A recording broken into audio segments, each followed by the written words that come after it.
is absolutely free. Just search Hello everyone and welcome back into the GSMC Dead Ball Sports Podcast. And for our third segment, we're going to be transitioning from kind of game previews more into the head coaching news here. Specifically, the firing of several head coaches and potentially coordinators as well. Specifically, be looking at the firing of Doug Pederson from the Jacksonville Jaguars and how it will impact this franchise overall. Because I do feel like out of all potential firings that could have happened, this one feels certainly like the most justified and one that everyone kind of knew was coming, but still kind of leaves a bad taste in your mouth, especially if you're a Jacksonville Jaguars fan, kind of thinking about what could have been in the Doug Pederson era. But without further ado, let's try and examine what went wrong during his tenure and what could go right for the Jaguars in their head coaching search thus far.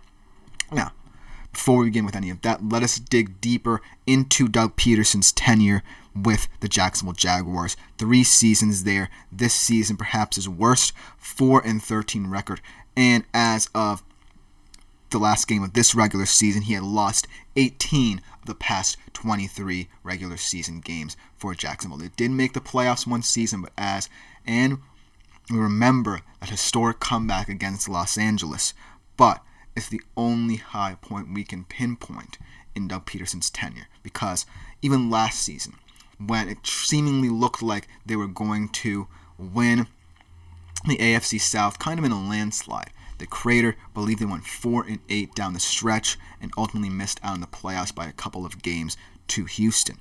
And then this season ultimately fell completely apart. Trevor Lawrence looked like a shell of himself, obviously got hurt in that weird concussion a couple weeks ago. And ultimately, Jacksonville is in a much worse space now than they were, say, 2 or 3 years ago when they were hiring Pederson, because owner Shad Khan, who I believe purchased the team 2 decades ago almost, in 2011, is searching for a 6th head coach of his tenure as their owner. And I feel like this search, yes, is very wide open. There are a lot of candidates still out there. You don't even have to look within the NFL ranks, perhaps, if you're Jacksonville. You might even want to be looking in the college realm as well. But it certainly seems like this firing leaves a bad taste in a lot of people's mouths, especially down in Jacksonville if you're a Jags fan, because of how Doug Pederson entered this job and really created this hope and optimism around this franchise. Because remember, Doug Pederson was coming off, not entirely, he was coming off a good tenure with the Philadelphia Eagles, right? He kind of semi-developed Carson Wentz to the point where he was looking like an MVP. He went down with injury, and Nick Foles stepped in, and guess what? They won the Super Bowl. And then there was a whole situation where Nick Foles tried to be the Jags quarterback. They gave him a lot of money, didn't work out, and then they went out and drafted Trevor Lawrence and wanted Doug Pederson to coach him up. And from the start, it looked very appealing, right? They became a playoff team. They had that nice comeback win. But the things started to slip, things started to decline, and ultimately he kind of fell out with the organization and they had to cut ties. But I do feel like Doug Pederson is still someone I would say I respect as an NFL head coach, just for his philosophies, his work with the young quarterbacks, and his appeal to different markets.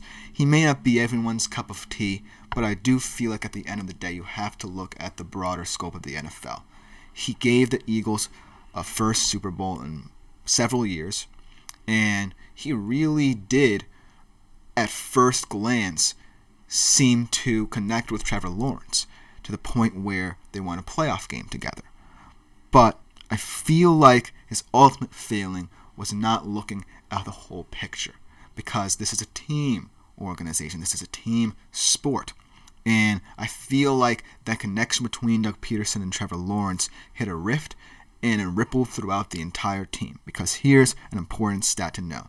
Because while, yes, the offense has had its problems this season as well, and we can certainly pinpoint that relationship as a potential part of the rift that was created between Doug Pederson and the Jags organization.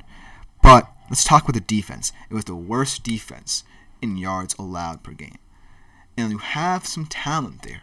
You have Josh Hines-Allen, one of the more underrated linebackers in the league. You have Oli Woken, one of the best tacklers in the league. And you have Tyson Campbell, a nice piece in your secondary. So you have the pieces. You have Travon Walker as well, former number 1 overall pick. So you have the pieces defensively. But I don't necessarily think Doug Pederson really was able to develop them. And I really don't think he was concerned with that as well. I feel like a whole narrative surrounding his tenure with Jacksonville lies in his failure to really relate and develop Trevor Lawrence. Because remember, he tied a lot of money into Trevor Lawrence. And who wouldn't want to? Because Trevor Lawrence is still a young guy. And who knows what will be the next opportunity for Jacksonville to draft another guy or develop another guy or go out and test the waters in free agency. So at the time, it seemed like an apt extension. But now it's starting to weaken because their relationship weakened as seasons have gone on. And I feel like that regression from Trevor Lawrence has to stem from somewhere, and I feel like it's down to Doug Pederson a little more than people even might realize. Because Doug Pederson, I feel, kind of lost his mojo as soon as the Jacksonville Jaguars started to decline, because I don't necessarily think he would, or he was even thinking that this offense would crater as much as it did at the end of last season. And so, transitioning to this season, I feel like he was kind of shell-shocked at what happened and what went down last season, and as a result, it kind of derailed this season to the point where ultimately the relationship kind of reached a rift, kind of reached a different point to where it felt a little bit uneasy. And ultimately, after the injury, even though they played tough for him, the Jags, in Trevor Lawrence's absence, it was not enough to save his job. And then, what with, all these head coaching options now available to them, I feel like the Jags organization are almost certain of who they would want to consider. There are a lot of options at the NFL level, but here's an option that I'm a little tentative to say as a Texas Longhorns fan could work for them. I feel like for the Jacksonville Jaguars, their pool could become a lot deeper. And I certainly feel like if you're Jacksonville owner Shad Khan, you don't necessarily want to dip deeper into that pool. But you might just have to because you want an ambitious choice. And looking at all the obvious guys, Mike Vrabel, maybe you go to back to the well with Bill Belichick and try to convince him to come back to the NFL after signing with UNC. Maybe those guys, maybe even a Pete Carroll, or if he becomes available, Mike McCarthy. The obvious choices seem a little bit too obvious for Jacksonville. So why not hire a guy in the college ranks? And yes, I'm tentative even though I'm wearing the colors. I'm apprehensive to even name names here. But why not hire Steve Sarkisian? And here's why. I feel like the relationship between Steve Sarkisian and Quinn Ewers is one that could be attractive to a team like Jacksonville. I kind of view Trevor Lawrence in a way as a more refined Quinn Ewers. I feel like both of them have deep balls that you can rely upon at certain moments, and I feel like, they can also rely on a power running game. And Jacksonville this season saw they had decent running back play from both ETN and Bigsby.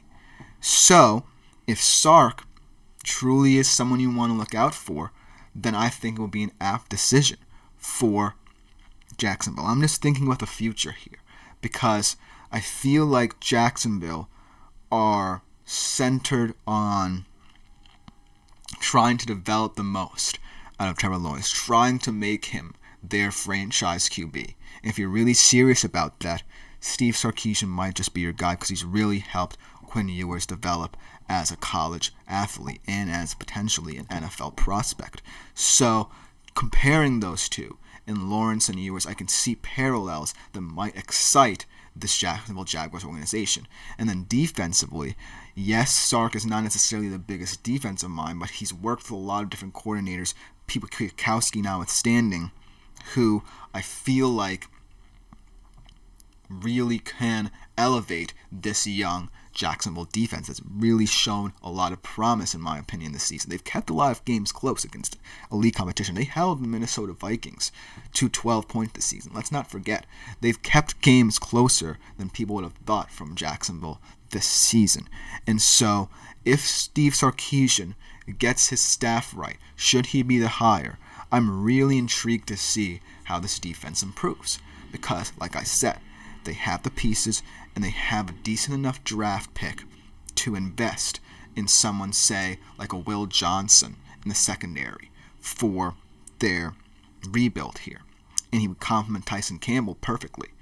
So, if Sark brings in, say, Pete Kwiatkowski or someone from the college ranks, or even looks in the NFL pool, I feel like he can build a strong enough staff that will allow him to focus on his relationship with Trevor Lawrence, and also allow for them to rebuild on defense. And I feel like, even though it seems far-fetched, and as a Texas Longhorn fan, I would hate to lose him, even though he has kind of given me a heart attack over the past couple of years, I feel like he would be a nice decision should the Jacksonville Jaguars decide to go with him. But then again, like I said, the pool is deep. I just mentioned several big names that maybe might not even be within the realm of Jacksonville's consideration. But I do feel like Steve Sarkisian, looking at the similarities with how we can develop a young quarterback, truly make him a franchise quarterback, much like what we did with Quinn Ewers at the college level, I feel like maybe they might want to consider that. And so, even though it's a challenge for anyone to come to from the college ranks and really adjust to the NFL, I think Sark can do it. But I do feel this Doug Pederson firing is really an interesting one to examine, because his tenure wasn't all that bad. It's just that I don't necessarily think the owner's focal points align with his own, and I feel like now they're starting to realize they need to develop the scene as soon as possible, or they're going to be wasting a lot of talent here. And so they need to be as ambitious as possible in their search and not just stick in the realm of the obvious. That's what I think. Let me know what you think in the comments, because this is very interesting. It's going to be a very interesting head coaching search for Jacksonville. Coming next, I'm going to stick a little bit closer to home in talking about firings.